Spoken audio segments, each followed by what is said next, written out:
Good. Hey everyone. Before we start, I'd just like to thank all of you guys for the support on the first episode. Starting small with 33 views, I mean, that's something we all three of us can really appreciate. Taking your time to listen to that episode. Um, Yeah, likewise. yeah, Thank you. We do indeed thank you all. yeah. Thank you all so much. Uh, Yeah.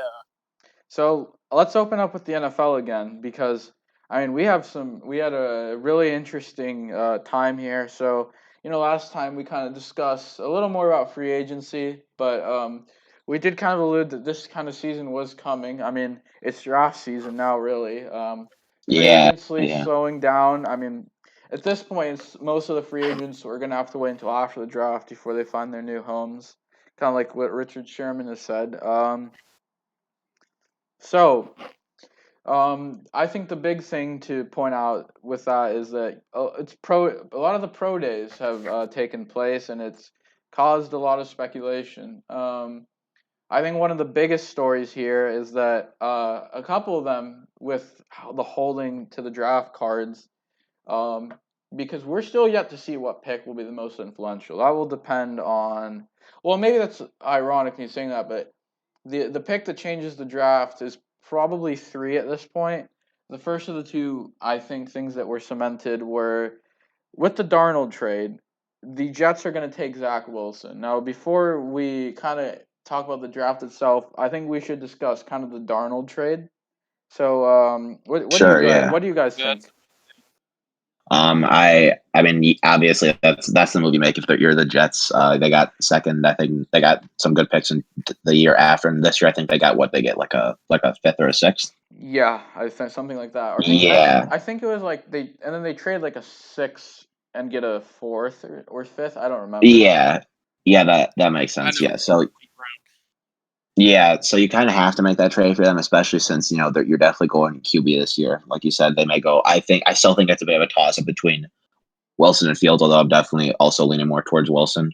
Yeah. But you definitely, Oh, go ahead. yeah, no, okay, yeah, you definitely make that trade for them. I thought it was a pretty good return to get for Darnold because obviously the one moniker you're going to hear out of him until this guy dies is he's like sure he's got upside and he's got some talent, but he's been in a terrible system with terrible coaching and some bad and like a bad. He's been having a bad O line. He had some decent weapons last year, but he's just never been able to put it together. And he's definitely been one of the bottom quarterbacks in the NFL consistently throughout his career. Yeah. But so the one concern I do have there is I'm not exactly sure the system in Carolina is going to help him much more. I think it's going to be better, but at the same time, he's like they're not gonna like it's difficult to explain, but he's like not the quarterback that you feel like they want to set up for. You definitely win this draft thinking like, okay, they're probably gonna take like Fields or Lance or whoever falls Yeah. down to them. But at this point, the top four are probably going to be gone after, honestly, reasonably probably the top five, and that's And at worst. and like we discussed with the last episode, I think the reason why this trade has happened is, when we were talking about the losers of the 49ers, Eagles, Dolphins trade, we mentioned them because for for Carolina to realistically have a shot at a quarterback, they have to run through Atlanta at this point, and I don't think Atlanta is going to help a division rival out. Absolutely, and yeah, I mean, yeah. So settling. So going from there, like just honestly, a few weeks ago to Sam Darnold, it definitely feels like a pretty huge gap, and I would probably be a little bit disappointed if I were a Panthers fan. But I mean, he still has talent. I think like whether he's going to be able to put together is definitely in question. But it almost feels like a move you have to make if you're Carolina. You know what? And I don't think this is a total loss for them. I mean, like, yes, Darnold doesn't have the potential he did when he was drafted, but to me, I think that I think Sam could still be a good quarterback and good enough to lead that team. And you were mentioning questions with the system. Well, think of it like this: the Panthers will have they will have DJ Moore, Robbie Anderson, Christian McCaffrey. They will have a chance to at pick eight. I believe taking Darnold and picking up his fifth year option is a commitment to him. So at pick eight, I believe that they have made a commitment to improve the offense for Darnold. So it's definitely going to be either they will select Rashawn Slater, unless Penny Sewell falls. I think if Sewell falls, he's their obvious pick, or they'll be selecting Kyle Pitts. Yeah, yeah, that makes sense. Yeah, So no, it's they definitely have the opportunity to get like almost a bit of the situation the Jets are in, except they're not picking the future quarterback of their draft. You know, they've kind of got their guy for the next possibly few years, and they're gonna just basically just stack up the offense in the draft and just honestly see where they go from there. You know, yeah, it's a bit of a hail mary, but again, it's the fourth quarter and there's 5 seconds left on the clock. So what else are you gonna do? yeah. So what are you thinking about this link? So, I'm thinking about. We were talking about this last week, not last week, but the last time we recorded about the Panthers situation after the trade with the Eagles and the Miami and all that. And we were talking about how Teddy Bridgewater. I mean, probably not the guy to go with if you're trying to at least be a competitive team. Yeah, absolutely. But the thing is, I mean, this was. You know what? I think this is a bit. I think this benefits both sides. I mean, the Jets. They're obviously done. They want to. I mean, this reminds me a lot of the Kyler Murray situation with Arizona, where they just kind of, that was a nice one season. See you later. They shipped him off to Miami. Very similar. But the thing is, I think Darnold, his confidence isn't completely destroyed. I mean, understand he had to play under Adam Gase for a season. That will destroy anyone's confidence at any level of football. But Chris, I mean, this was very low. Like, this is a very low risk situation too. I mean, they gave up about two, I think, maybe 2, 3 late round picks. If I They remember gave a correctly. second round pick too. That's like the second round pick. That's like Yeah, second and like two that's lates. the Yeah. highest value out of it. But I still think it's somewhat lower. I mean, okay, not really that big of a risk on there. This is going to be definitely a project quarterback for the Panthers. But you know what? Try to take a chance on it if New York's just going to give up on him. Yeah. I also agree, and so I do want to, just to wrap up with Darnold, I kind of agree with Mhm. your thoughts. I think this is a pretty win-win trade. I think that Darnold, he could turn. I think he had. I mean, I know, Steven, you said there always will say upside, upside, upside, but I really believe that Darnold has it within him. Uh, Oh, I wasn't trying to say he doesn't. oh, I'm okay. just saying, you know, Yeah, yeah. yeah, like this is like he's gonna have that moniker because he's been with the Jets and he was a top 3 pick, and people did say that he Oh, had the okay. talent Yeah. So to be so. I might have misinterpreted it, but yeah, I think. I mean, he still will have it, and we'll see what happens because I think there's one thing that might change that could make the Panthers jumping on Darnold as fast as they did look very too fast. As in, maybe they could have made this deal kind of like when Rosen went to Miami after day one of the draft. Um, you're mentioning that comparison. Pick three is in a very hot spot of speculation that can determine possibly the rest of the draft. Um, a lot of people believe currently that the Falcons are the kingmaker, but at the same time, I disagree with that because, yes, the 49ers aren't going to look to trade down. However, the 49ers taking a certain player or another can very much change the leverage that the Falcons have. And so currently there is three very possible options. We don't know how much of it is smoke, how much of it is real, but there is, of course, Justin Fields, who is the consensus third quarterback, Trey Lance, who makes a lot of sense if they really want to stick out another year of Garoppolo and develop someone behind him. And then there's the wild card here, which is Mac Jones, who's someone I don't think anyone was expecting, but his name has really been put on. So I want to know, what are you guys thinking about what the Niners, what you think, I mean, put aside, I guess, who your Hmm. personal QB3 is. Do you believe Yeah, that the Mac Jones rumors have any significant weight to it?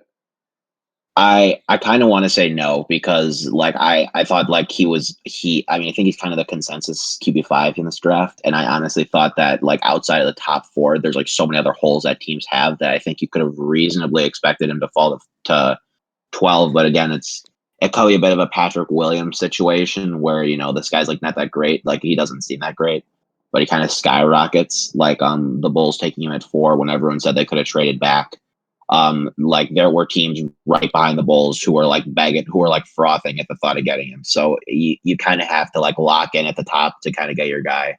So it could have been. I don't want to say it's like that sort of situation because those are so rare, but that strikes me as the main possibility if these rumors hold merit. If they're since they're picking at 3 now, I totally agree that when people say the Falcons are they do kind of make or break the draft here in terms of like, or they do kind of like decide the direction of like the 6 to 10 kind of area. Yeah. Or well, yeah. But or what is it? It might 5 or 6 10. It could even go Area. beyond that, depending on what's specifically done. We'll see. But yeah, keep going. Yeah. Yeah. I do agree with your disagreement, Salt. I think they probably were at a certain point, and now it's in the Giants' hands because Or the like Niners, yeah. before, or the Niners. Yeah, what am I thinking? Yeah, because before, yeah, my mind's all over the place tonight. Before it was like because the Bengals were going to get Sewell, but now like I don't think he's out of the realm of possibility for the Niners because they do said they want to they're not going to trade Garoppolo, so that could mean they want to stick with him. Or of course, they could draft Lance and kind of give him a year behind Garoppolo. So I think it's definitely currently the Niners right now, where they stand. It's hard to say for sure, but I personally want to say that they're going to draft a QB, Fields or Lance. But Yeah. honestly, it's so hard to tell. I personally think they'll probably go with a future quarterback because if you look at like Garoppolo this year, like the Super Bowl season, he was good. But he's definitely kind of been a little bit shaky And afterwards. And he with has this injury team, problems. yeah, exactly. You got such a good core, and it's not very old, but it's definitely you definitely don't want to waste it, like kind of waiting for your guy or waiting for Garoppolo to hopefully pull through. You definitely need to make a Hail Mary move if you want to get back to the promised land. So, truthfully, I think that's probably the best argument they can make for getting like a Fields or Lance. Yeah. And Mac Jones is kind of a scheme. It might be a bit of a scheme fit or he might just be kind of the golden goose that everyone's kind of waiting to develop. It's so hard to say, especially with an Alabama quarterback who you wouldn't expect to fit that description. But honestly, Yeah. that's pretty much all I got to say there. Yeah, Link. I mean, Yeah. I agree. Yeah, I do agree with what Steven said. I mean, definitely the 49ers will control their destiny here with who they're going to take. I mean, this is pretty big for the Niners. I mean, last year, I mean that was a pretty disappointing season. This year, they're going with it. They're going into a new season with a lot of expectations because a lot of people are expecting the 2019 season over again. But I don't know. This is very, very interesting for the Niners. I mean, this Yeah, is we're going to definitely either in navigating this 5 years one. be one of the greatest. This is going to change the Niners Yeah, for the next definitely. 5 years. Or Because I think if yeah, there's, I think the Niners have been getting younger. They made the move last year to, they got they traded Buckner, got Kinlaw, who was promising, and as he can stay healthy next year, that'd be great for them. They got Brandon Ayuk, who was amazing last year. Hmm. Um, Yeah, they have a couple. They have some weapons for whoever that quarterback will be. Ayuk, Debo, and then the obvious big man George Kittle. Um, and I think the way this will sway the Niners, whichever decision they'll make. I mean, I feel like Kyle Shanahan. He's a guy that I could trust to make the right move. I feel like I would still find it hilarious if they do take Mac, but I feel like Shanahan. I feel like he's a guy that'll know what he's doing with Jones. Um, yeah. I trust they have a plan. I totally agree with you. but I think this is interesting, and going after 3, we're talking about the Falcons. They have a very interesting set of decisions to make. That can change the draft, especially if the Niners. I mean, I think if the Niners do take Mac Jones, their decisions made even harder because now I mean, there will be you'll have. I mean, Trey Lance has the appeal, and I think he's a great fit for Atlanta. But then you had Justin Fields, who I think has as just has every inch of upside that Lance does, and he's a hometown kid. I think he's a kid that grew up watching, Matt Ryan, Julio Jones. You think that he would be like extremely. That's probably what he wants on the down low. He probably wants to be a Falcon. Now, that may or may not sway the decision. We'll see. But there's other options they're due. They're currently linked to Kyle Pitts. They're currently linked to a trade down. And I, for one, I am interested in seeing it because lots of things can happen.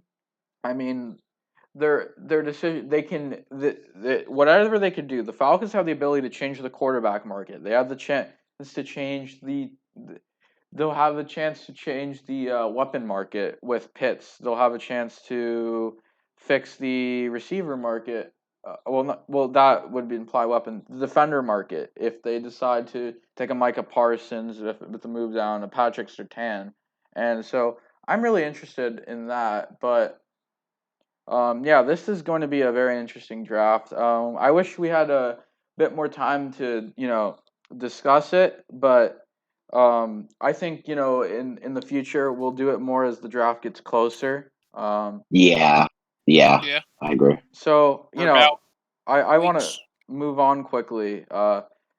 Just to March, the closing of March Madness. If I could, quickly describe it. So I think it was a really good March Madness. Do you guys enjoy it? It was, I wouldn't exactly say it was anything new, but anything not being anything new doesn't mean it's not fun. I think it was very enjoyable. Yeah, it was heartbreaking for me. Last episode, Yeah. I was thinking about that. That's why I was giggling. last episode, I was giving you my nervous excitement. And UCLA had a great run. They did, yeah, for sure. It's just if Gonzaga won the title, I wouldn't have been as sad as I was. It would have been a legendary moment with a team that went on to win the title in a battle of wills. Juzang was great. I mean, Jalen Suggs just hit the circus shot, and it ended our season. But the Baylor just laid an egg in that final. It's insane. Baylor just really laid an egg. Yeah, it was a big surprise. I mean, Jalen Suggs. Every time I was watching him out there, it was like it kind of reminded me of watching Burrow, and like the year before he was like before the draft, Yeah, carrying that team, like just taking him on his back and just like leading LSU to like I mean, it was like one of their first like because they made it pretty far. It was definitely pretty iconic for their franchise. That it definitely just a guy who's obviously a very very good college athlete and is going to be a first round pick in their respective sport. yeah. And they just have what it takes. They didn't crack under pressure or anything, and they just exceeded expectations and just brought wonderment to really everyone's eyes, and that was honestly just very fun to see. Yeah, that was a great tournament. I mean, yeah, the heartbreak happened, but it is what it is. I Yeah, mean, I mean, March Madness is always a fun time. World Yeah. sports. I mean, man, I had Gonzaga winning the championship in my bracket, but man, I was Hey, wrong on that one. at least you didn't have I mean, Illinois winning it. yeah, but you know what? I'm seeing, people on the interwebs, dissing Gonzaga is like, haha, with the easy schedule and you still couldn't win the national championship. I feel like this credits Gonzaga. They were I feel like they still are one of the best teams in the country. I think the whole not being able to play anyone because of conference better the I don't think that should discredit this entire run. I mean, they almost became the first team to do it. Yeah. Win every game plus the national championship. And you know what? I'll give my hats off to the Zags, and I'll give my hats off to Baylor. Looking back, I'm looking at my graphic. I had them going out in the Elite Eight, which I was like, you know, looking back on it was pretty stupid because Baylor was the best team in college basketball behind Baylor for the entire regular season. I mean, they were always at number 2, or no. They were at number 1, I think, for a majority of the season. Then they got number 2, I think. I may be wrong on that. But anyway, really fun. Really like the NCAA tournament. Can't wait for next year. Yeah, Yeah. it's. I mean, it's just it was an amazing ending, but yeah, my brain is too much on the heartbreak. That it. I mean, we're UCLA is a powerhouse, so I mean we'll be back. Really good signs with their new coach, and yeah, we'll see what happen. We'll see what happens going forward. So now I think Yeah, maybe Vanderbilt can make the tournament next year. yeah. So now we'll talk about the NHL. So first off, the Buffalo Sabres. So that was their losing streak is over, and I wish we really had time to talk about them while it was on, but it's a shit show in Buffalo. That's for certain. Uncertainty about Eichel's future, uncertainty about Dahlin's play, a guy that was supposed to be a generational defenseman. A lot of great talents, kind of faltering. I mean, it's really sad to see what's Yeah. happened in uh with Buffalo. So I mean, do you guys have anything to say about? I mean, kind of what's I been think we're happening. just think we're just giving a moment of silence to them, and then we'll probably go into it a little bit. But yeah, I you mean, know, Ralph Kruger got fired 11 games into it. And I mean, I know Sabres fans are really excited about that. Honestly, good for him. we're at But the yeah, homecoming point where it's been almost at that point, the 10-year mark since Buffalo has not been in the playoffs. Because the last time they made it in was 2011. They played the Flyers, Yeah. and they lost that man, series. I don't even remember Ironically, it's the that. team they beat to end the losing streak. So that's nice. But Yeah. Yeah, and so from what I've heard, I mean, I said Dahlin uncertainty. He's gotten a bit better since the coaching change. For what I've heard, I mean, it's I think that coaching change that they made. I don't know the name of the new one. I think it's. I think. I mean, what he's been doing with such a awful team. I mean, I feel like it's a small sample of games, but I like what he's done with them so far. that is true. I had noticed that. Like after the change, I mean, yeah, he had a.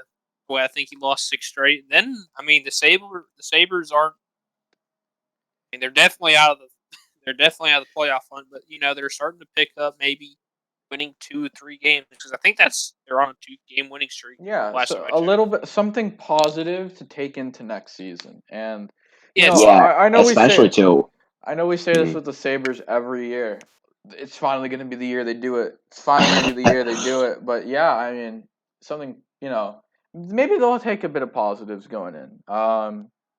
We'll see, but I mean that losing streak, they tied the NHL record. And Phil, I mean, it was funny the way they tied and broke it. Philadelphia almost didn't let it even get to a tie and came back and won, and then Philadelphia got demolished the next game around. Yeah, I mean, I just kind of want to tie back a little bit to their coaching change too, because it's so difficult when you're kind of got it brought in to be the interim guy when you're managing or when you're coaching such a terrible team. Because one thing that's always going to be over your head is that, oh, this guy is only here because we're so bad that we just need someone to fill in. And then when we get good, we'll just hire someone good, and then we'll just pretend he never existed, like the Cubs did with Rennery or something like that. Yeah. And truthfully, honestly, yeah, I've been kind of following him in increments, but what he's done with them so far, it's been strong with that over his head. I gotta commend him for that. Yeah, definitely. Link, anything from you? Yeah, I think they already said about enough about the Buffalo Yeah, Sabres. I don't think there's much to say. There's always next year. It's always the I draft. think we could. You I think want? we could keep keep the spotlight on Link for a second though, because move on to Nashville. Oh yeah, so Kind of bit of a change of fortune there. Put the spotlight on me. Yeah. It's been 2 weeks since our last discussion. Since then, Nashville has been on a little bit of a momentous winning streak for a little bit of the early parts of April, including yeah, including honestly, 6 straight over Chicago. last episode, I think we kind of slept on Saros a bit because he was starting to pick it up when we did that, but we didn't. We kind of downplayed him there. Yeah, he's been killing it. He really. I mean, well, that's probably our first really cold take that we're gonna have for this podcast. We already, but you know what? Here's to many more. Yeah, but, exactly. Nashville, they've been on a winning. They were on a winning streak. Well, and then we lost today against Tampa. At the time of this recording, but it's Tampa. Like, come on. Yeah, it's Tampa. No one's winning in Tampa. But I mean, I look back at this streak we've had, and I could just say, but we played Detroit 4 times in the last less than a month. Easy wins, and we've beaten Chicago for I think I think 4 times in the last 2 weeks. I'm just not a rib against y'all. I'm just no, don't worry about that. Don't worry about that. Then you have then we played 4 against Dallas. Now, with this recent surge, despite our injuries, that's the big thing. I guess I should talk about this because at the time of this, today, Forsberg has been put on IR. So, yikes. There goes our top scorer for a little while. But luckily, in positive news, Ellis is back on the lineup. He was back today against Tampa. Very cool to see him back in the lineup. Yeah. But this is definitely we're starting to get into it. We are almost a month away from the playoffs. I mean, the season's just a couple weeks over, guys. But I mean, we got a game against Dallas tomorrow. I think that's a makeup game, if I remember correctly. Play Tampa again. Then we have Carolina, and then the 3-game series in Chicago.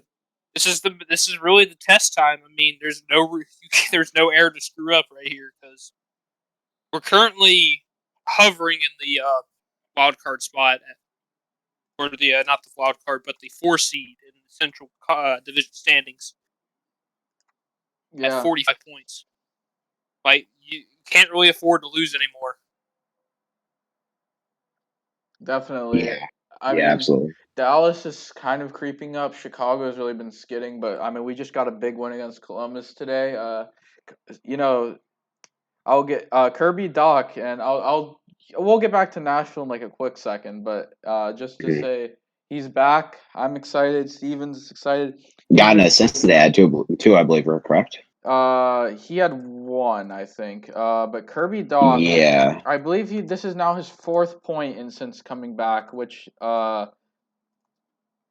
if I'll just double check, he has. Sure. It's about to be his 4th point in 8 games, which for a player coming off a really bad wrist injury who has a lot of skill with the wrist, I mean that's pretty solid. And I'm excited to see him. He's been impactful on the ice. I mean, I mean, he's one of my favorite players already, so I'm glad he's back. But yeah, we could go back to your Preds now. Yeah, I guess we can go back to them. I'm really glad Tolverman is producing very well. Yeah, this is his first full season as a Predator, and he's really good. Yeah, there were some worries about his transition North American ice when he first came over, but he's finally kind of pulled through. Yeah, I mean, like I said, really, I'm shocked. I mean, Nashville. I mean, we don't really. I mean, we've screwed up on a couple of developments. I'm not going to get into that, but I'm glad that there is a positive. If we do miss out of the season, we have at least a shining beacon of hope that Overman's going to become that next big winger for the Preds. A great. We do have a couple great wingers. Don't get me wrong. Arvidsson, he's really good. I can't say really good, but he's good. Yeah, and Yeah. there's definitely that young talent that's been emerging. And Nashville originally supposed to be sellers at the deadline, but now they might turn into buyers. And speaking of which, I mean, we could talk about the deadline looming. I mean, before that, Link. So there was the whole referee incident with the Red Wings game. Oh yeah, against Detroit. I don't really have much to say about it other than it was really stupid, and that guy's fired now. Yeah, I yeah. it is what it is. There's stuff you just don't say while you're a ref, especially when you got a microphone in your Yeah, on the I side of agree. your face. I agree. That was just really dumb. Definitely. I think these are things refs do all the time, but it's just that he got caught, and that's why he's getting the scrutiny. Yeah, because they got. Like I said, they had the hot mic. I guess they accidentally switched it on him. It was not supposed to. I don't know. This is a Yeah, very funny incident, but other than that, that's about wrap up the Pred side for me. yeah. So I think I already got what I wanted to say, and now it's time to discuss y'all's team, the Blackhawks, yeah. So who we have did. not beaten the Predators. Yeah. So speaking Haha. speaking with the trade deadline, we could start with the Hawks have made a couple moves. We acquired Vinny Hinostroza and Brett Connolly, both from Florida. Minimal value given up. Both look like Florida is trying to shed some salary. Chicago has a lot of open space to operate with. Seabrook is on LTIR for the rest of his contract. Tays will be on it for God bless. Please be only this season. I mean, Yeah. I really want him back.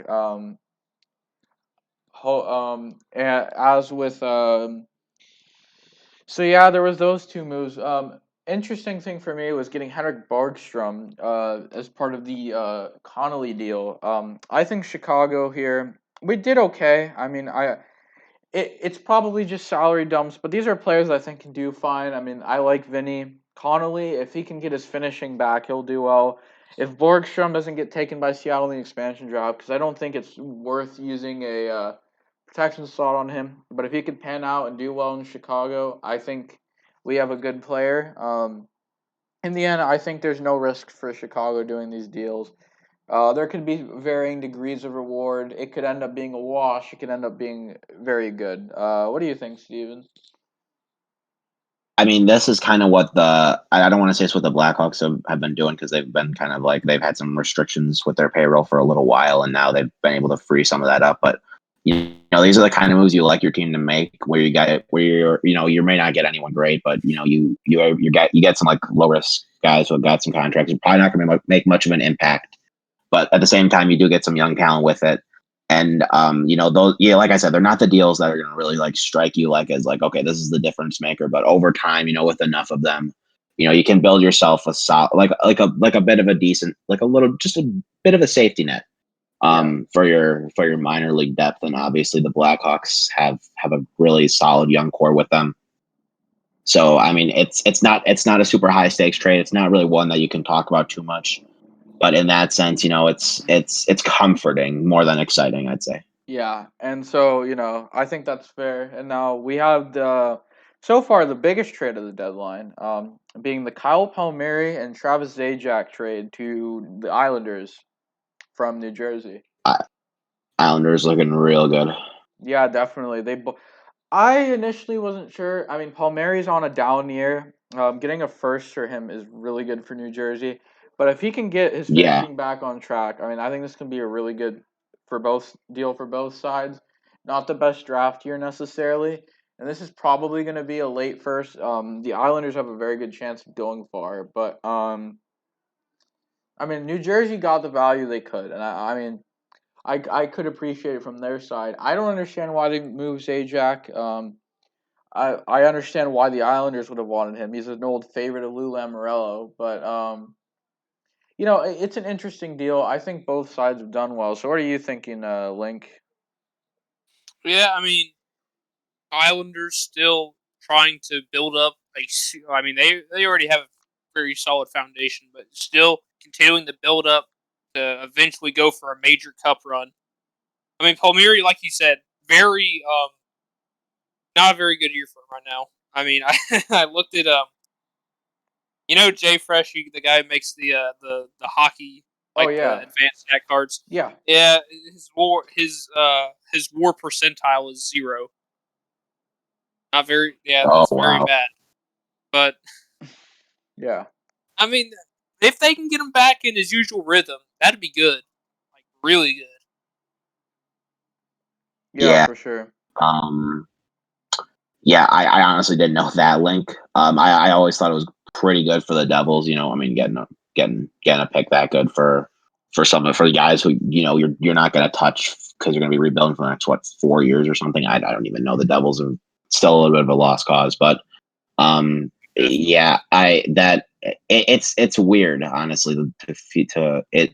I mean, it's interesting to look at I don't want to say it's interesting. It's just really weird to kind of look at that and be like, all right, what are the Islanders really seeing out of him? Because I mean, Well, he's got some upside, but I mean, like I think I don't know. I think once again I think the WAR percentile is based on this year. Like I said, his finishing has had problems, and for a player that plays like Palmieri does, I mean, if your finishing is down, it will look bad for your WAR percentile.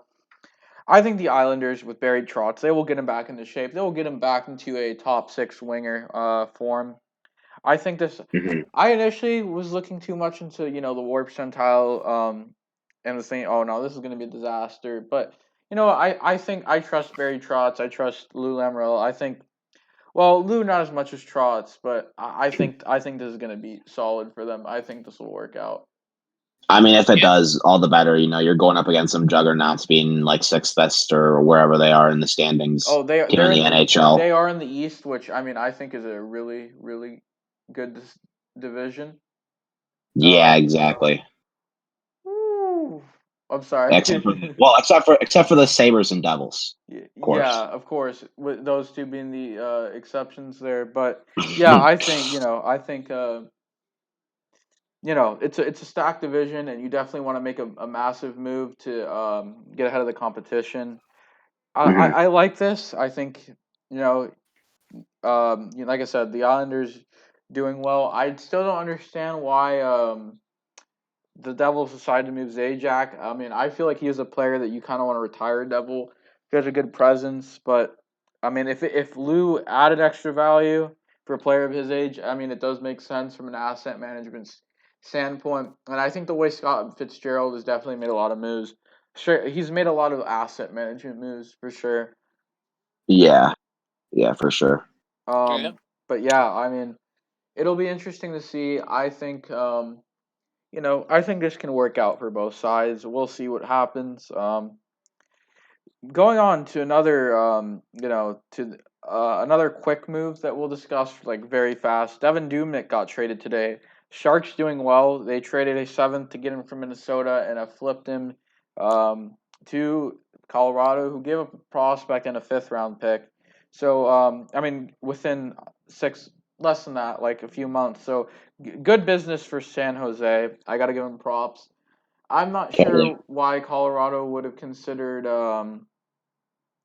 Dubik. I'm not sure if any of Grubauer or Frankuj are hurt or just not cutting it. I haven't really been looking too much in that point, but I don't know. To me, it just feels like I'm not sure why they would make a move for a depth goaltender.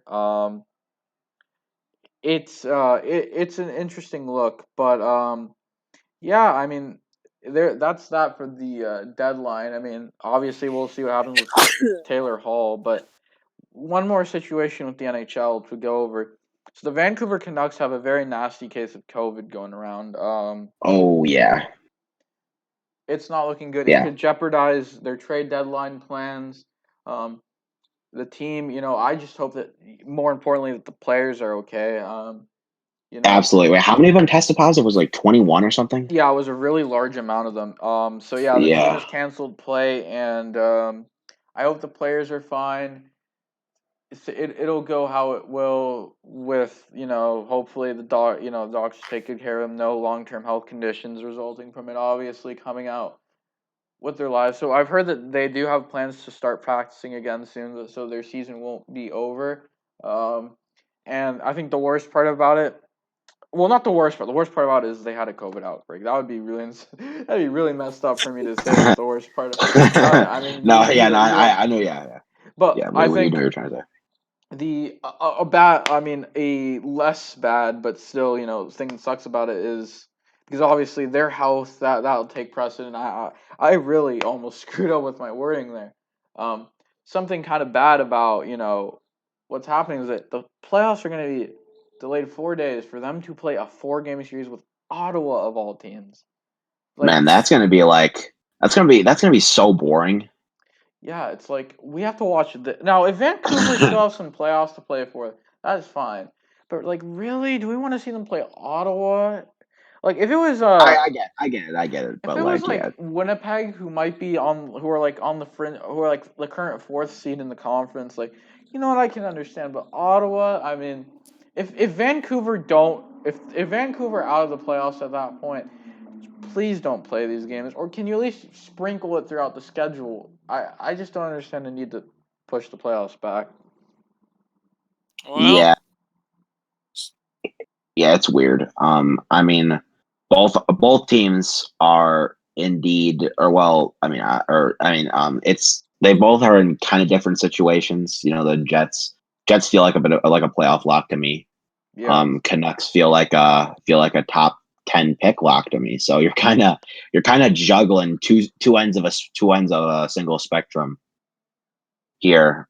So in that regard, if nothing really changes and there's still some stakes, might be kind of interesting to watch. I mean, obviously, if you're a Lightning fan, you're gonna be snoozing, waiting yeah, for your team to just smoke everyone to get to the finals.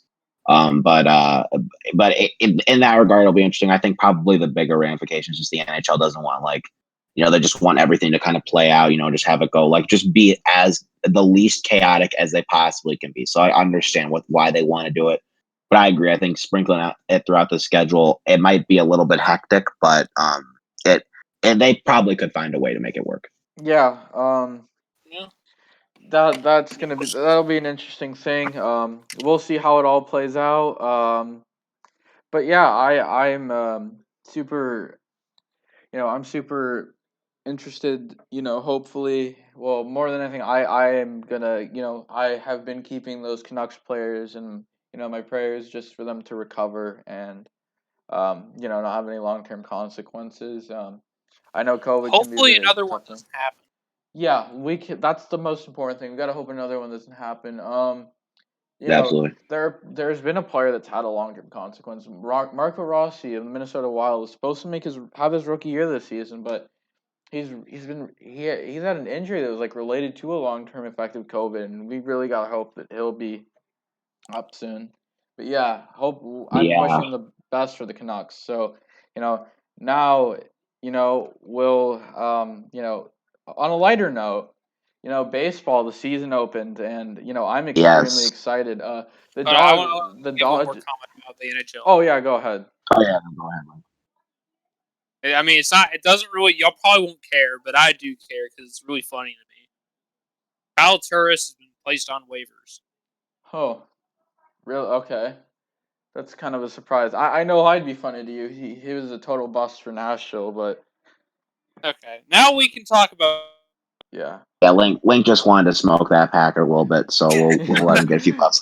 Yeah. But yeah, So MLB we're like 10 games into the season now, I think, give or take. We're probably yeah. like 8 or So 9. But yeah, the Dodgers just won their game. Juan Soto hit a couple home runs, so that's good for both my normal fantasy and my dynasty leagues. And the Dodgers won, yes. so I just keep winning. I'm tonight's biggest winner of the Dodgers Nationals game. Yeah. But yeah, so Congratulations. yes. I think we got to start.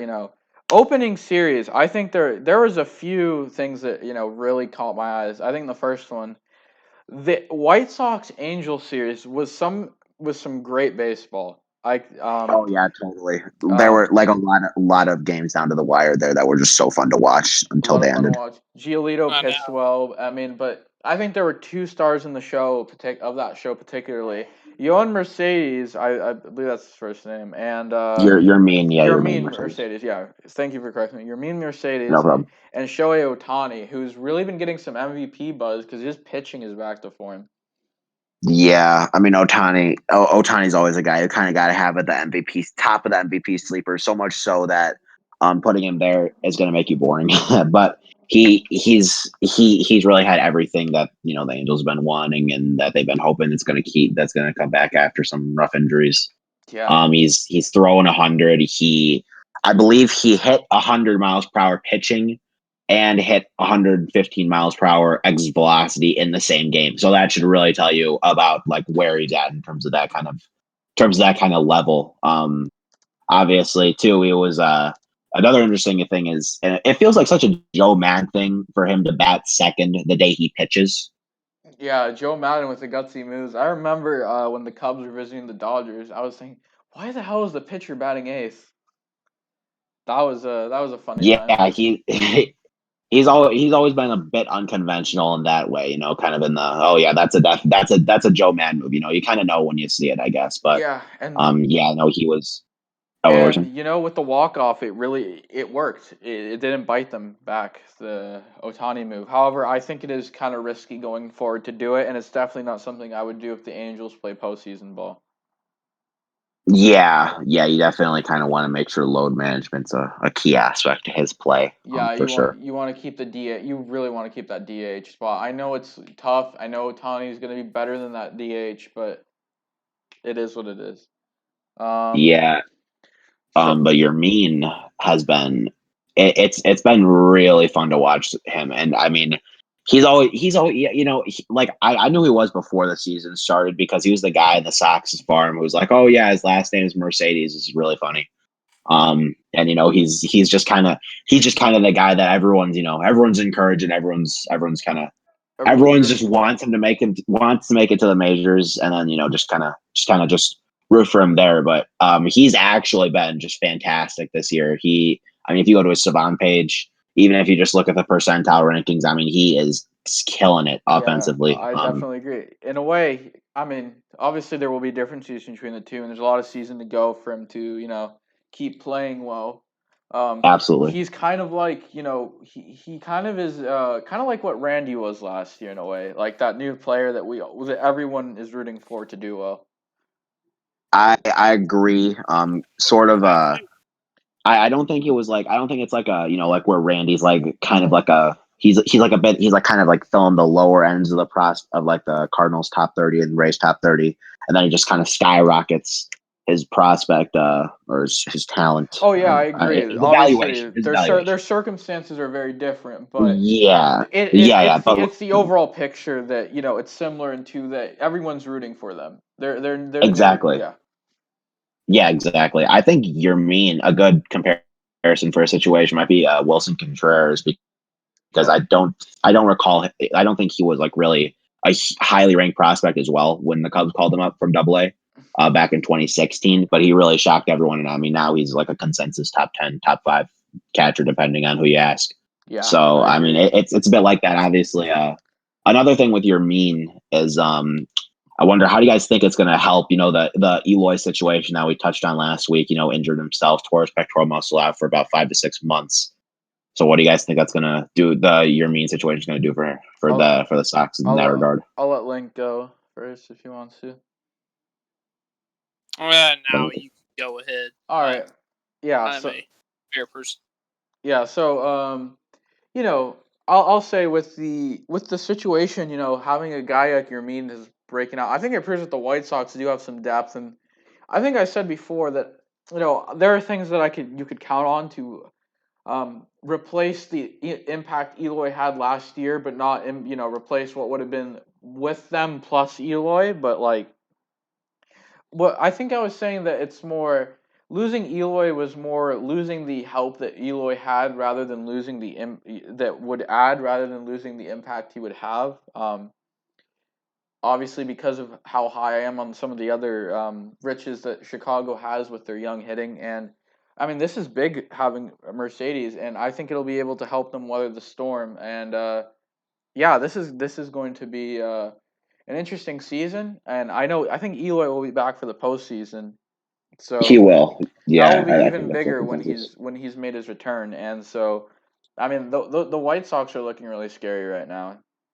They Yeah. are, and it's like I know Andrew Vaughn's kind of their left field on and off guy now too, because they got like Nick Williams up because Tim Anderson's injured for a little bit, and they also have Larry Garcia. But I mean, because like the DH situation, it was kind of like when Eli got injured, it was like okay, so they're probably going to try to rock Vaughn in left, and they'll like go Collins at DH or something like that. And Yermin was kind of he was a little bit of an afterthought early in the year, but having even if Vaughn's defense is even worse than Eloy's, which Eloy's was definitely not good to put it lightly. I mean, having that production in the lineup card, even if Yermin doesn't keep it up, I still think that I still feel kind of confident in saying that he'll be adequate this year, like at probably even closer to the worst. He's hitting some good numbers with his exit velocity. He's maxing out well. You know, he's putting. I mean that stuff in my eyes really doesn't go away unless you're RG3, but that's a different sport, different situation. Yeah. But yeah, I think even so, having that lineup, like if Vaughn really comes through, and if Yermin keeps this up, that offense is not going to lose much of a step, which is what they really hope for when Eloy's injured. And Eloy coming back for the playoffs, I mean, that is just going to be scary. Yeah, and I think with the Mercedes, I mean that's just going to, that's going to help them. You mentioned so I mean Larusa, he's been a bit of a mixed bag, but if he does have a domer, it is putting his trust in Mercedes. Absolutely. Yeah, I applaud him for that, and it's one of the rare applauses that I'm going to give him. I will just admit, Oh I'll admit yeah, that. I'm not a Larusa fan by any means, but yeah, that is definitely something to praise him for. That is his if there's I mean, yeah. I mean, There's been a lot of questionable decisions, like the whole thing with Hendricks, and I think the end of the Angels series. But yeah, putting his trust in Mercedes, I have to applaud Tony La Russa for it. Yeah, absolutely. I do kind of want to. This is going to be a bit of a rough transition, but going from obviously with Mercedes up, with Vaughn up, there's been some guys who are called up like at the beginning of the season who have been looking solid. Some guys looking a little bit disappointing. Like Pache's been kind of searching for his groove a little bit. But there's going to be some guys also called up at the service time deadline, or where they'll gain an extra year of service time. Maybe such as I know we were talking about before it started. We were talking maybe Kellenic, Rushman, Franco, Gore, all those guys. McClanahan, Yeah, Patino. McClanahan. Yeah, exactly. All of them as possibilities.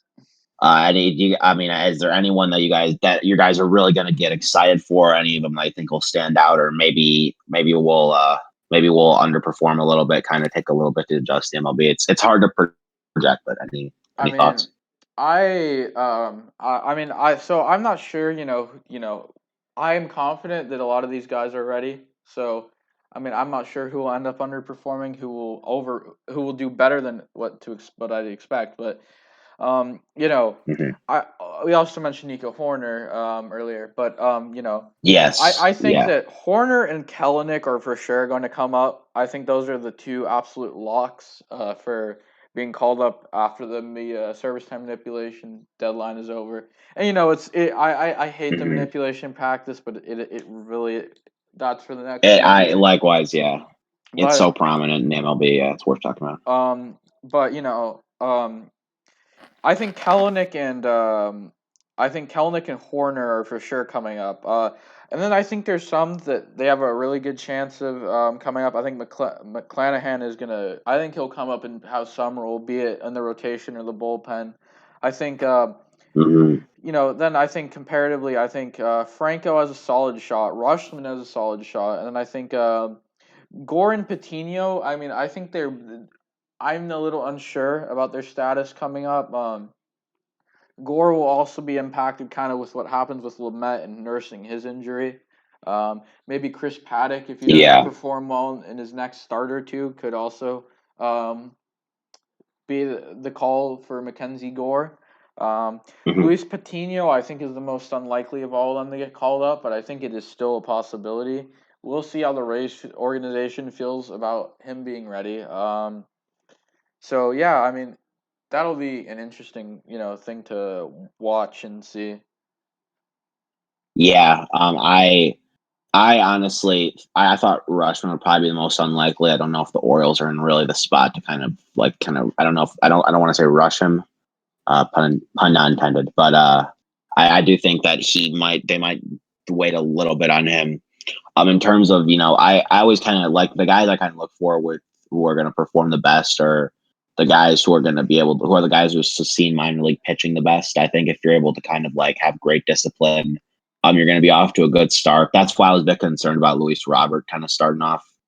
I didn't know if he would like if the adjustment. I didn't know if he'd take a little bit of time to adjust and then kind of get going.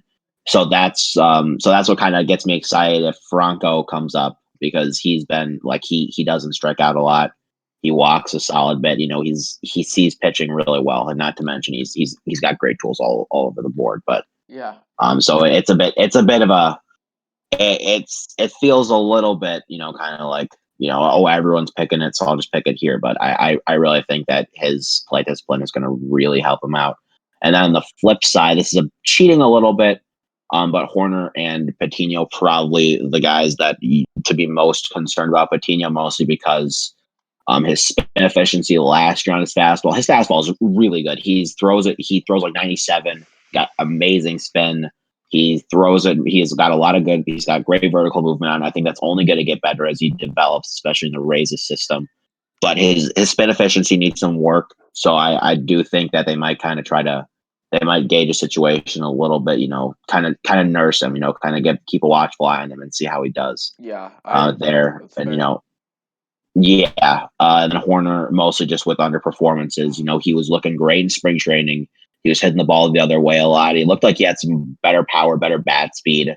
He was getting the ball and barrel a lot more, which was really nice to see. But again, his 2020 is probably come back to bite him in that risk regard.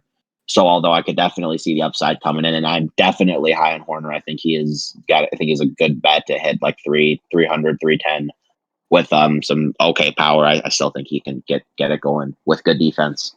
But obviously you can't be like, okay, this guy's going to jump up really quick. You got to gauge where he's at and kind of go from there. Yeah, I And so in agree. that regard, Is Horner's there is there anyone you're looking forward to particularly, Link? It's the prospects being called up. No, not in terms of minor league prospects. I mean, I got nothing. like, I know you're a bit of I believe you're a bit of a Braves guy, if I can. And so Pache, I don't know if you've been following the season actively, but Pache. I don't know if you've been looking at watching him play. I don't know like what your total thoughts on him are, but what are you seeing that you like or dislike from him so far? If so, if you've been watching, keep it up with it. From the team so far? Yeah, from Christian Pache. Yeah. Yeah, from Pache. Well then, I'm not so sure. I'll be honest. I Yeah. haven't really been paying attention. But I mean, I catch an eye on it. I haven't, observing this team 10 weeks in, but I haven't been like. I guess it's because Vanderbilt baseball was kind of taking over my mind because really good. Yeah, no, that makes sense. But yeah, that's I fine. Yeah. Oh, you were Cool, gonna say cool, something, Link? cool. Oh yeah. I will say, in just the overall big picture of the Braves, I will comment on that because it's been a very interesting week and a half for Braves fans. Oh yeah, for sure. We have the game against the first series against Philadelphia, losing all three games and mostly pitcher duels, very low scoring. The bats weren't hot. We lost the All-Star game, which I'm not going to get into the reasons why. We're not going to have opinions on why because, this is not kind of podcast to do so. But that kind of sucks if you're a Braves fan because we hasn't been in Atlanta since 2000, so that kind of sucks. But whatever. Mm-hmm. We did recover against Washington, which I was very happy about. I I mean, I know the Braves aren't. I know from 2019, not very good at starting April. Yeah, Yeah. Usually on a slump. Yeah. And they had question marks too going into the year, so you can't, like you gotta gauge it objectively. Yeah, so I mean, it's been a very on a upward slope. I mean, we're on the verge of sweeping the Phillies Mhm. coming into our next game, which is. But I will say like a couple things, like the fact that Jesus Christ, my favorite player on the Braves, Dansby Swanson, 13 strikeouts to start the season. Yeah, Not yeah, very he's happy not a guy about who that. strikes. Yeah, he's not a guy who strikes out a lot too. I mean, he's not. Yeah, he's not like. I don't know if he's. I don't remember if he's quite impressive, but at like limiting K percentage or anything. But yeah, that's definitely not what you like to see out of your starting shortstop. Yeah, Ozuna also has a unusually high amount of strikeouts to start the season at 12, so he's not far behind Swanson. Yeah. Hmm. That's So definitely weird. So, I'm not trying to like transition kind of to abrupt, but so there's a team I think out there that I think all three of us have had some pretty bad experiences with, and I think the Cincinnati Reds have kind of shared having an experience with them. I wouldn't call it bad because they took 2 out of 3. I think Yeah, they've been off to a real hot start to the year. I think you know which team we're alluding to, and they had a bit of an incident. So Nick Castellanos and Yadier Molina. So I mean, I think it's fair to say that as a Dodgers fan, Cubs fan, and a Braves fan, all three of us, the Cardinals have brought us our fair share of pain. um, Absolutely. but yeah, so what do you guys kind of think about the whole Castellanos and Molina thing? Kind of just quick rundown. It's I know some people were saying it's a generation gap kind of thing, but I mean I think that Molina I think it was more just Molina was pissed that he was kind of standing up one of his teammates like that. I think it's just you're kind of standing up for your guy. Of course, I'm not sure if I blame Castellanos because I think he's definitely a little fired up after scoring there. He wants to get excited about it. So that kind of clash is going to happen really no matter in any case. So I think it was interesting to see. I know it was I think Woodford the pitcher who hit him. I don't doubt he did. I don't think he did it on purpose or anything. I think it was just tensions brew from that. It was same thing with Contreras and the Brewers. I don't think he got hit twice in vulnerable spots. I don't think it was intentional either time. Rarely hit by pitches are intentional these days. But you get upset at that. That's natural. Tensions are going to flare really no matter what. So I guess in that kind of positive sense, I don't think I don't think it's going to be something that kind of returns to bite him back. I think it's just Yeah, sort of a one game thing. You're gonna kind of move past it there, and I don't think it's really an issue with the sport as a whole. I think it's just it's gonna happen with any sport. Tensions are gonna flare, and you just eventually move past it. And it's just fun to think about in the moment, fun to meme about, etc. yeah. Link, you got any thoughts on yeah, it? yeah, I definitely agree with most points. I mean, it's definitely, definitely just opening day tensions between two big rivals. Nothing's probably going to come out of this, but I mean, it'll make the Reds Cardinals games a little bit more interesting going forward if this continues. I don't know. It's like I said, Yes, that's a much possibility. game series. Yeah, and actually, Nick Castellanos is off to a really hot start to the season. He is, yeah. Yeah. Definitely. And it's been interesting. And speaking of some funny things, I mean, for opening day, Bellinger and Turner kind of had I'm not sure if you guys saw it. I did, Cody yeah. Bellinger hit a home run, but Turner there. I think that the league should rescore it as a home run. It doesn't have an impact on the score of the game. It is what it is. I think that I think the umps did a very poor job communicating that a home run was hit to Turner. I feel like if you're the umps, you definitely need to communicate better that it's gone out of the park. I think at the same time, Turner really should have not run past Bellinger. He should have stopped when he saw that. I think there's a bit of fault there. I don't really fault Bellinger. So it was considered an RBI single. The bases were cleared because Bellinger was moved out afterwards. I'm guessing, it's officially scored as an RBI single. It was like a failed double attempt or whatnot. It was just a funny thing to see. But yeah, the dog. I Oh, go ahead. Oh yeah, Star Assault. Yeah, I actually kind of want to touch on your point earlier. Where it's I don't know. I guess I might just made the connection in my head where it's kind of a dumb rule. Totally agree. It's like kind of the blocked strike three. If you like you can strike a guy out, but if the ball gets away from the catcher and the player advances to first, they're gonna get on. They can get on base.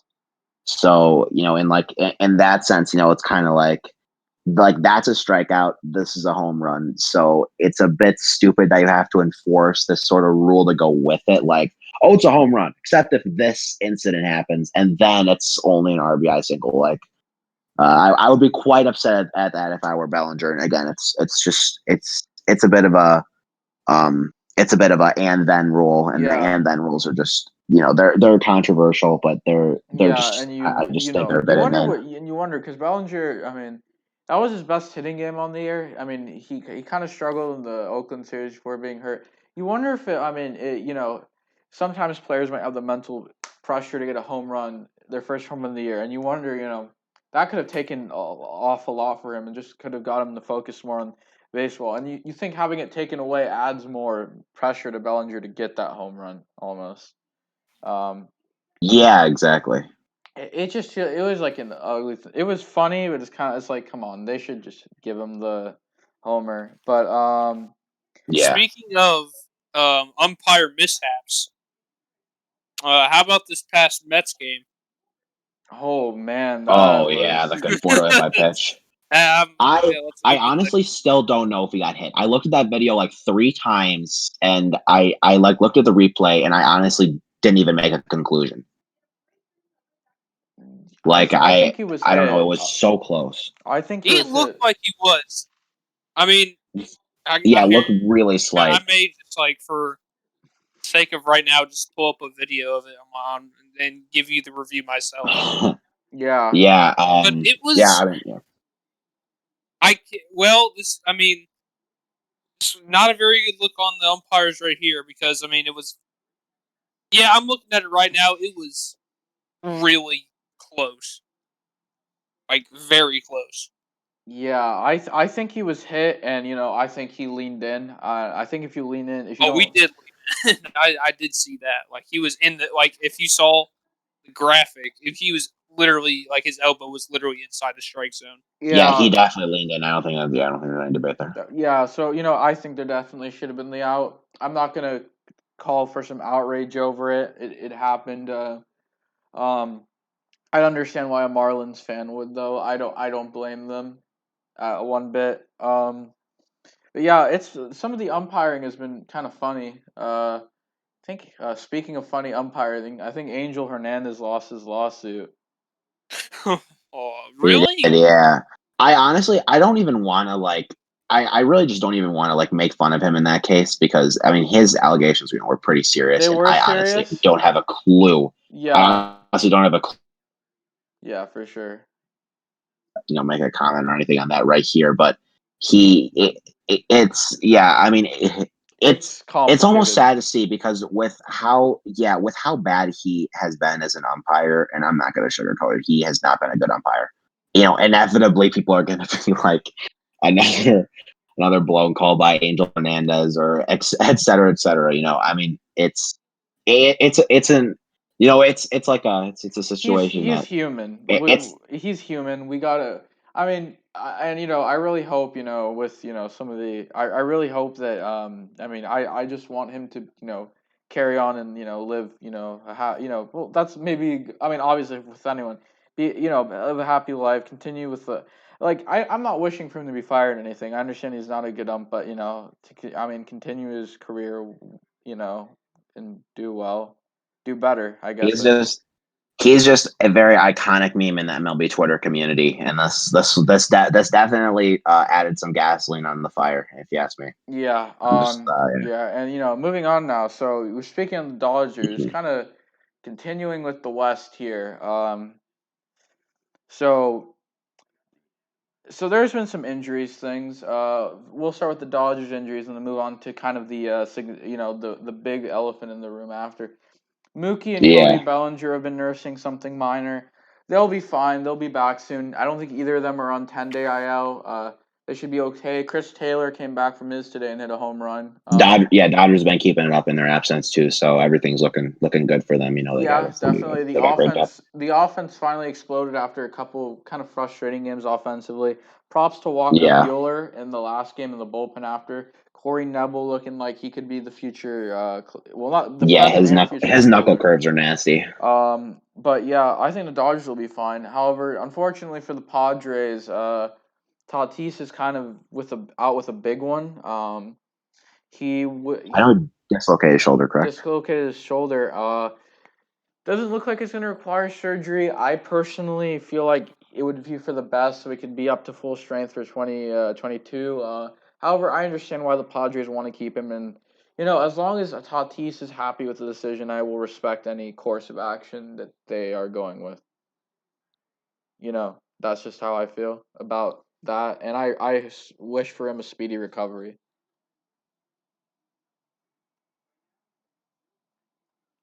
Uh, is my internet?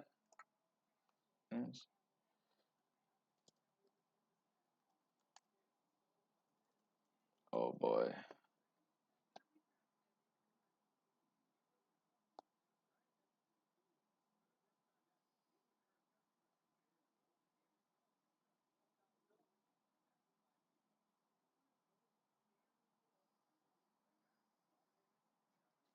Uh,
all right, sorry about that. I had a connectivity issue.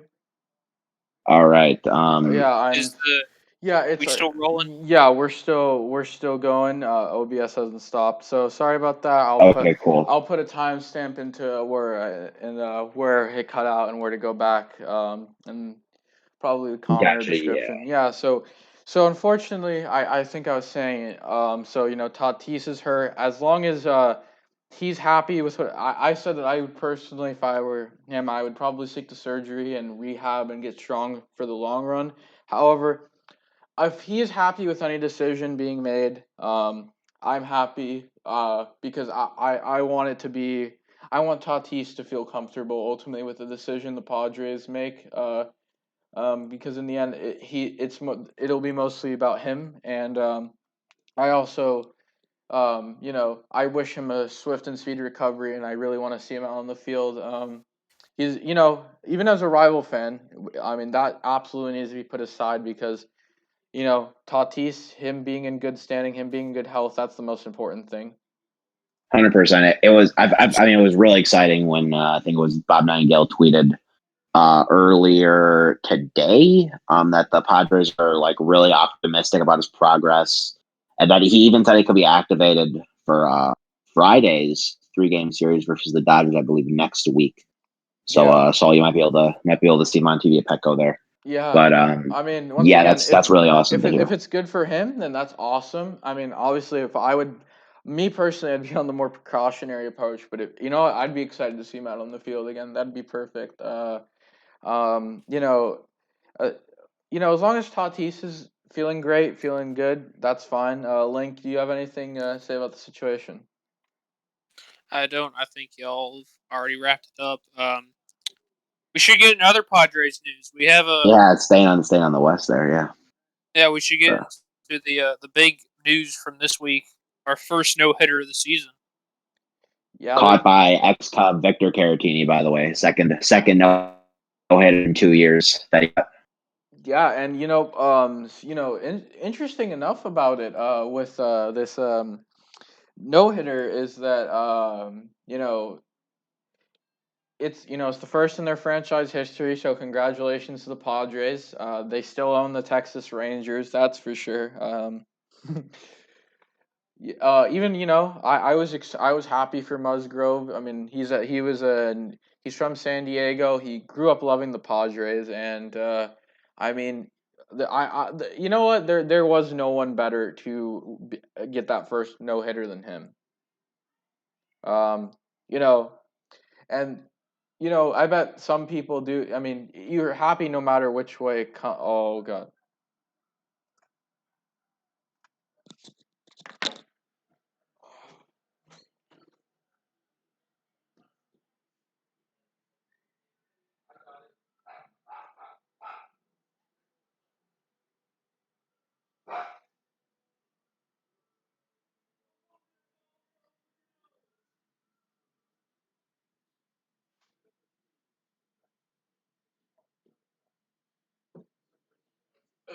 Shoot. Okay.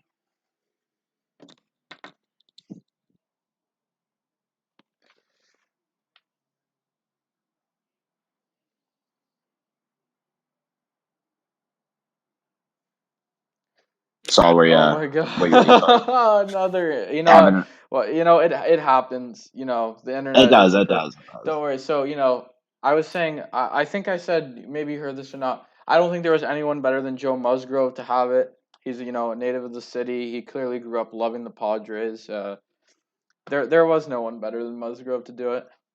Exactly, and no one better than Victor Caratini to catch it. Gonna throw that in there again. Just making sure no one forgets it. First Alec Mills, now Joe Musgrove. Yeah. Very, very happy for the guy. Absolutely. Victor Carantini. If you need a no hitter, call him up. Yeah, for real, for real. Dude calls a nasty game behind the dish. But I was also mentioning, saw that, I don't know if you were here when I was talking about how the Pirates, if you had to make a rotation out of all the guys they've had the last 5 years that have gone on to different teams, I mean that would be a hell of a rotation. It would be. Hell, even if you include guys who've passed on the draft or guys that they drafted and refused to sign with them,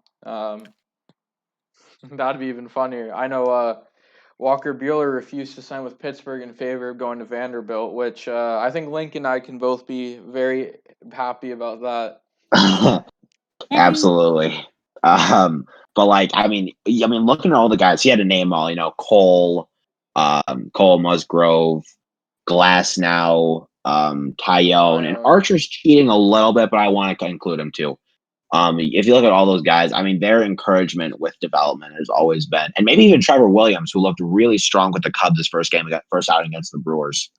If you look at all of them, their pitching development is so behind the rest of the league, and I encourage, because they've been fixing it.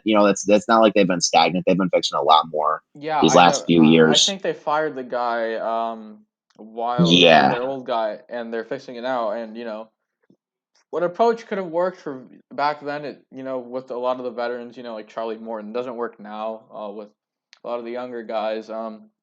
Definitely, I think one of the big flaws that the Pirates have had is they have this they have a pitch to contact philosophy that is both outdated and that they're not pitching to contact in the modern sense, and that they have this without actually developing their fielders properly, which doesn't make sense in those their regards. their their approach to pitching is really, it's outdated. They really like sinkers, and they really like horizontal movement, I think, which isn't just exclusive to them, because the Tigers had that with Verlander too, which is something the Astros fixed, and we all know how that ended. Yeah. But it's same thing with Cole. He still has a lot of horizontal movement on his fastball, and that's definitely one of its good features. But he's also got a lot of vertical movement, which was not there with the Pirates. Yeah, His for was like sure. average to below, and that with the Astros, it skyrocketed to great, and we all know how that ended as well. But they encourage sinkers, they encourage horizontal movement on fastballs, and really that is more detrimental for a lot of the guys they've had. Glass now is a fastball pitch. Glass now's got a great fastball. Cole's got a great fastball.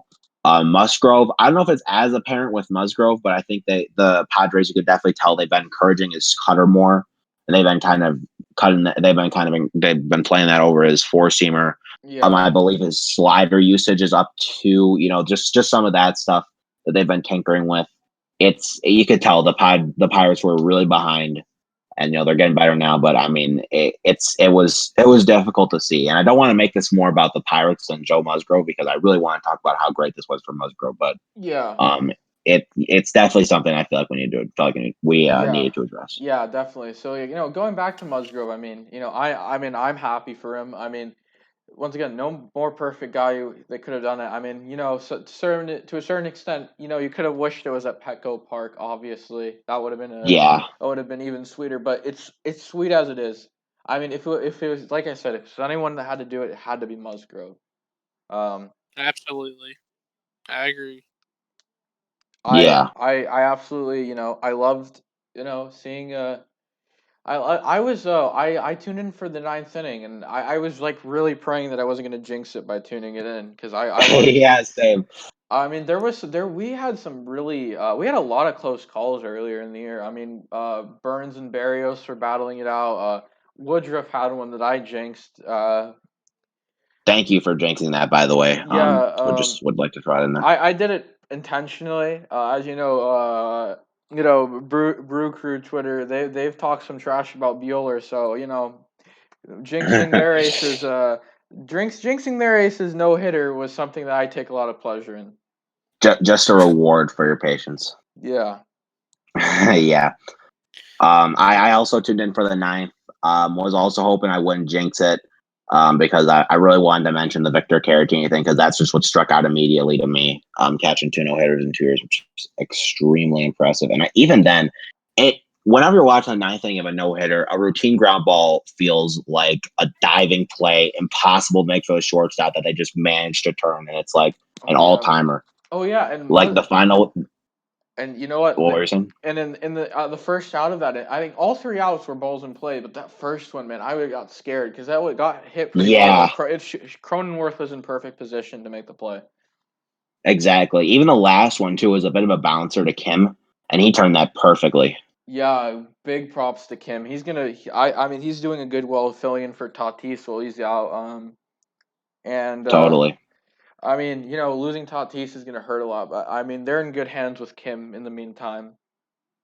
They are indeed, and Musgrove too. I mean, I think he only allowed one base runner, because I think he hit. I think he hit someone earlier, because I know he didn't walk anyone. Which is really impressive. I mean, he had that same kind of level of play, or similar level of play, in his first game, where we struck out like 8 or 9 guys, I believe, in like 6 innings. So it wasn't like this was a bit unseen, and that he's just kind Yeah, of some random pitcher doing this, like out like Mills's was. yeah, But so you could definitely kind of tell, you could see those improvements kind of pulling through. But if you look at what this means for the Padres rotation, I mean, they have Yu Darvish, who was a Cy Young finalist last year, rightfully so. They are going to have Dinelson Lamet when he comes back. And having Musgrove as your 3 for the next year and a half, and possibly beyond. I don't know. and I don't know also Blake what their plans Snell. are then. But yeah, Blake Snell. How I forgot Blake Snell. That's just what you're. I mean, he's your 4. So he's your 3 right now, and your 4 later. That is very impressive, and Yeah, is just truly a testament to the team they're building there, and and how then they'll exciting. have Mackenzie Gore later. I mean, I'm gonna say this: they have it once. They're gonna have they have once Mackenzie Gore's up. That's gonna be 5, not just great pitchers, but pretty likable ones. I mean, I don't see any reason to dislike any of them. And you know Yeah, what? likewise. I mean, I love Darvish, but honestly, Musgrove being like the guy from there, being the hometown kid, even though I'm not a fan of the team, he's the guy kind of running root for to rise and become their ace almost. Yeah, absolutely, absolutely. No, it's like it's a great arc, I Yeah, guess. That's yeah. the word I'm looking for. So I think that's good for baseball, and it's been interesting. Yeah. Before we go to the NBA, So just a quick moment. How would you grade how your on an A to F scale? How would you grade your team so far? Honestly, it's so difficult to really answer that because we're 4-4 right now after a brutal loss today to the Pirates. Um, but the offense. I saw someone tweet that either, and it was so true. Either when the pitching on this team is on, the offense is terrible. When the offense is on, the pitching is terrible. And the Cubs, who were before this Pirate series hitting 124 as a team, which is worse than the pitcher average, as Jeremy Frank tweeted, have gotten like 13 or no, they've gotten like close to 20 hits in these two games. And today they lost. They gave up 8 runs, and their rotation ERA ballooned from 3.35 to 4.81. Jeez. So it's I kind of want to go in the middle, give him a C, but I'm gonna be nice, and I'm gonna give him a C plus. Things could be better. They're definitely looking for their groove, but they've got the pieces. You gotta feel confident with this team. They had some good performances early in the season. You gotta hope for the best. Take where you are now and just Yeah. they can be better. All right, Link. We're gonna go quickly because time's coming. Link, what would you give the Braves? Uh, I'll definitely give them B minus. Like I said, like I was saying a while back about the Braves. Very slow start against the Phillies. Then we started to pick it up against Washington, and then looking very solid against the Phillies these past 2 games. So it starts. We're starting to pick it up. Yeah, that's for sure. Minus. Yeah, Um, absolutely. as for I didn't want to cut you out there, but for the Dodgers, I'll give them an A. I won't give them the plus because I've had Roberts hasn't exactly been, completely on point. He's been doing a lot better now. I think he's just figuring it out though, early season stuff. Also, I think we could be doing a bit better with runners in scoring position, but we've been doing relatively well with that. I mean, obviously, as on the record, we're doing great. So I'll give it an A. You have to nitpick to give like I don't think anyone's gonna want to give the Dodgers an A plus, but you have to nitpick to give them an A. Can't be an A plus after that loss to the Athletics. You know Yeah, what? Oh god, yeah, that was a frustrating game. I hate the runner on second base rule. But yeah, so that sucks. going to the NBA now, and we'll do this real Let's go. quickly. Let's talk basketball. Yeah, there's not much new. So Also just post straight in. So Alex Rodriguez and it's another billionaire. They looks like they're gonna buy the Timberwolves. Man, what a fall from glory, going from being in on the Mets to being in on the Timberwolves. Yeah, that's insane. But Like that's like that reminds me of the meme where it's like, can we have blank? Mom's like, we have blank at home, blank at home. yeah, Can we have the Mets? We have the Mets at home. Mets at home. Timberwolves. yeah. So just to go through it quickly, there's a couple questions that I'm gonna have here. Obviously, with A Rod and Co. How is they desperately needed a change in ownership. How will this change? Definitely, I bet with Timberwolves fans, you can even take that meme. Can we have Kevin Garnett as our new owner? No, we have Kevin Garnett as our new over at home. Kevin Garnett as our new over at home. Alex Rodriguez is our new owner. Yeah, this is what that kind of shocked me. It blocks that kind of the ownership when he tried to make a bid for it. And then they get A Rod and then some dude who I don't know who. I know he's got a lot of money, obviously, but I don't know who he actually is. Name blanks me on now. Yeah. But Go ahead. I guess I guess more money's talking. I mean, I guess Garnett just didn't have the I mean, he probably did have financial backing, Oh yeah, but he not as had a much group. as not as much as A Rod. Now there was no. I'm not sure if they're related because Garnett announced him and his team pulled out a while ago, and there was no inclination A Rod was looking at the Wolves for until like today. But that is going to be an interesting thing. Yeah, hopefully it's not. It goes better than the other Yankee who tried to buy a big league team. Oh yeah, for sure. I mean, Well, they're both in a kind of a rut. So yeah, another quick thing with the NBA. So the Lakers are going through an injury crisis. Anthony Davis and LeBron James both out. Yeah, but they beat the Nets today. They beat the Nets today. They're doing all right. especially with those circumstances together, I got to give some props to Vogel. They've been doing well. I think the Lakers they'll have him back. Give him the rest of Their the depth season. isn't that strong too, so the fact that they've been doing all right, they've been keeping it together is pretty impressive. Yeah, and Yeah, despite injuries, I mean, they did have a big win over Brooklyn recently. yep. And I think Yeah, exactly. you got it was a great job by them. I think if you're a Lakers fan, there's plenty of reasons to be optimistic. Just I think with LeBron when he'll be back, he'll be back. AD, I'd be willing to be so cautious to the point that to hold him back until the playoffs start. Yeah, Um, but yeah, I think that's the quick thing with the Lakers. And one more thing with the Bulls, and I mean, I think you've been watching them more closely than I have, Steven. So, yeah. how have you liked the new look with Vucevic and Theis or Thies? But I mean, you know what I mean. How have you been Tice, liking yeah. Theis? Oh my God, I'm just how have you enjoyed it? How have you been looking at it? the Yeah, the pick and roll game's a noticeable improvement. Vucevic's impact is a noticeable improvement. There was like some, obviously they got off to a bit of a slow start because they had some injury issues, like with Kobe. Yeah, After like in the first few games, they went on like a 4 game losing streak. Another on a 3 game winning. Well, they were on a 3 game winning streak. They lost to the Hawks in Levine's 50-point game. my God, But you that can tell him hurt. and Vucevic are definitely gearing up to be a. Yeah, it did. Yeah, you can tell him and Vucevic are gearing up to be a deadly combo when healthy. And of course, if there's one thing the NBA trade deadline is going to do when you get a star like Vucevic for under control, it's all right. How are we going to supplement this in the off season? And the Bulls still have their issues. They still need a playmaker. Sato's been good, but they could definitely do better. They still need a. They still. I still think they need like a 3-and-D forward, maybe a small forward. Troy Brown's been adequate in his. He's been solid defensively. So if he can develop a little bit outside there, his shooting game's a little bit still a little bit weak. If he can develop that, he might actually come as an option to start because I don't know if the Bulls are going to make the playoffs this year, but Yeah, next year, yeah, they may, but like later on, if they're if they got some garbage time games, if they got some garbage games, he might get some time at small forward. If you ask me, I can, if yeah, that needs a rest or something like I that, can't lie. I and mean, it doesn't fit perfectly into your description. Obviously, I wouldn't mind bringing Otto Porter Jr. back this off season if he. yeah, no, he's definitely not exactly a 3-and-D wing, but he's probably the closest we've gotten right now, if you ask me. Since yeah, at least in the last few years, I would say. Yeah, yeah. But yeah, they still need like a Lonzo type guy, so they're probably gonna look at the point guard market pretty heavily in the off season. But I like where they're at. I think they've got some good upside, especially with the competition in the East, because it's not easy. They've got some good. There's still some really good teams.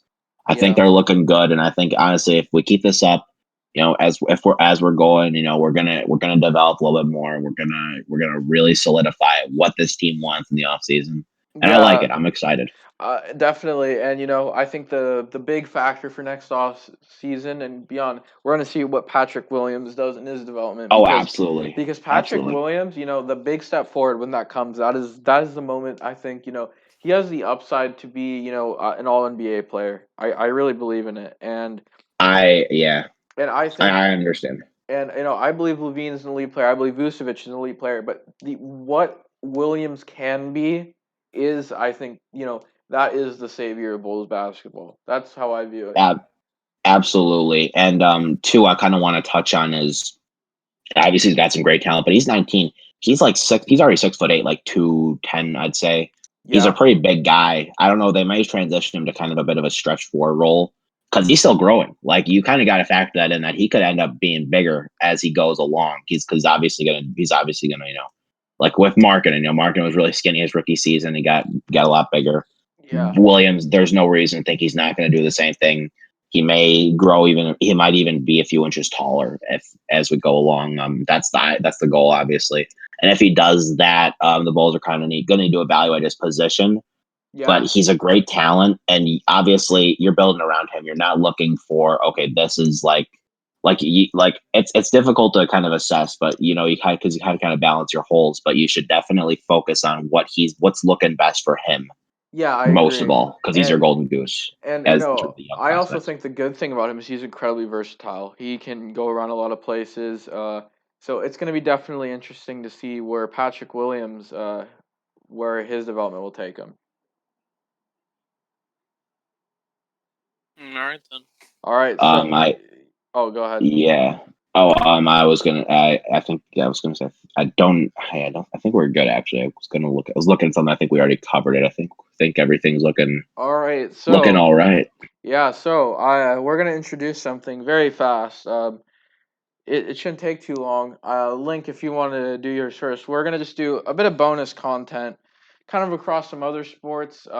This should be pretty short. So Link, you've been, I could tell you're a little enthusiastic for WrestleMania. So of course the bonus content won't be too long.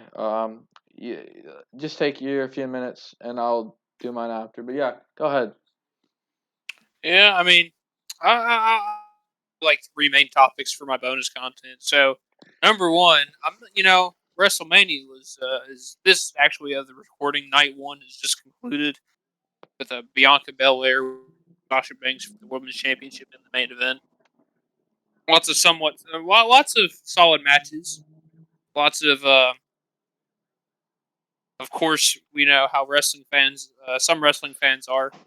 No, lots of hurt feelings. And you know what? Hope night two goes well tomorrow because if you didn't know, I'm a huge Edge fan.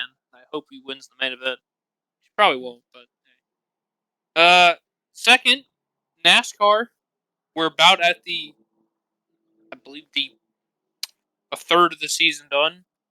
A lot of variety of winners. I'm really excited about that. Really, the youth movement's coming up. The next gen will be on month at the All Star race, I believe.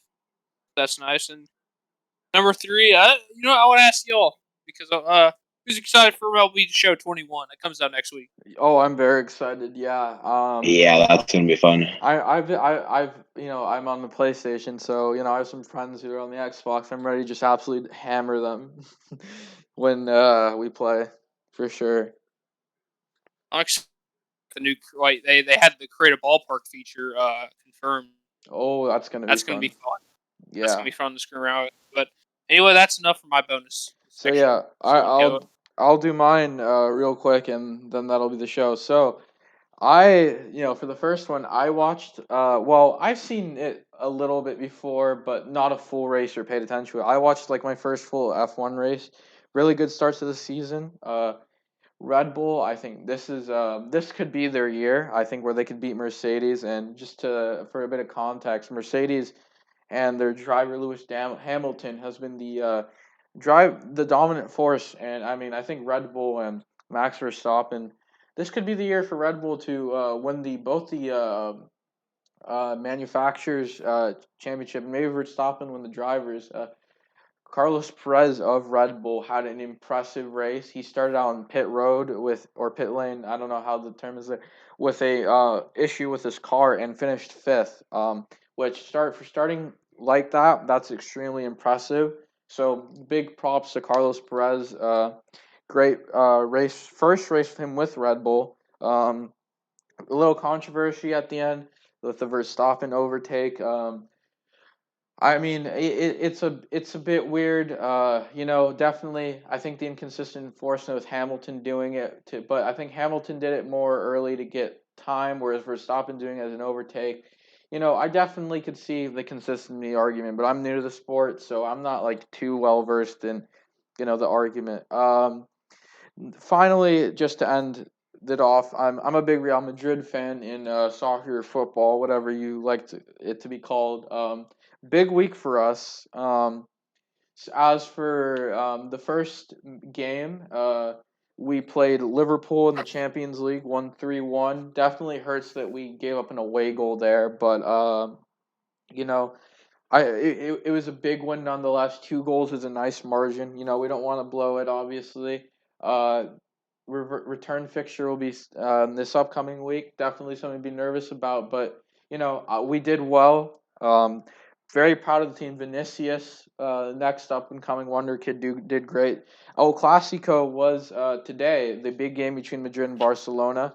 Big stakes for the league. We won. We pulled out with a 2-1 victory. Benzema with a goal. Cruz with the goal.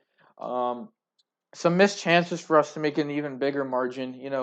Vinicius had a great first half, not a very good second one. Cruz also was kind of off in the second after his goal, but it was a big win. We held on. Barcelona had some great chances to come back and win, and in the end, I can say that I'm pretty proud of how Madrid did this week, and hopefully we can win La Liga and the Champions League.